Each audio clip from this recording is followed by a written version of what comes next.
Associazioni di Venezia e Mestre unite per la prima volta e come non mai, unite da un referendum che, affermano, non è di separazione o di distruzione, ma al contrario di creazione di due comuni che offriranno maggiori servizi ai propri cittadini, continuando a dialogare in stretto contatto anche e soprattutto nell'ambito della città metropolitana. Mestre Mia, Gruppo 25 Aprile, Muoversi, Mestre Venezia Due Grandi Città sono associazioni che uniscono migliaia di persone sulle due sponde del Ponte della Libertà. Molti mi chiedono, mi fanno delle domande, mi dicono ma come fate voi a intercettare il sentimento di tantissimi cittadini che ci scrivono, che vengono nei nostri eventi culturali, proprio perché abbiamo questa inclinazione a sentire la voce di ognuno e non è una cosa facile. Questa è l'ultima spiaggia per Venezia? Assolutamente sì. Per Mestre?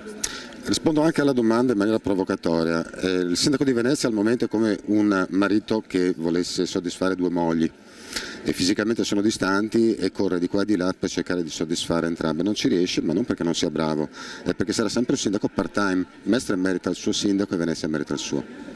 Sul banco degli imputati c'è la classe politica perlomeno degli ultimi 20 anni. Venezia è diventata un parco giochi per turisti sempre più svuotata di abitanti. Mestre, una delle grandi città del Veneto, è invece, nonostante le sue potenzialità, nemmeno in grado di reggere il paragone con le vicine Padova e Treviso. Se siamo al quinto referendum, il primo con la città metropolitana, vuol dire che la politica ha fallito, ma ha fallito sia a Mestre e a Venezia, ma ha fallito anche a livello di municipalità che non contano nulla, sono state svuotate di poteri, non c'è la rappresentatività dei cittadini. Se la cittadinanza e le associazioni culturali si muovono e dicono sì con forza, vuol dire che c'è un problema. A Mestre si pagherebbe meno di tassa sui rifiuti, meno imposizione sugli immobili perché ci sarebbe una revisione degli estimi catastali, quindi un risparmio pro capite di svariate migliaia di euro all'anno, questo non è poco.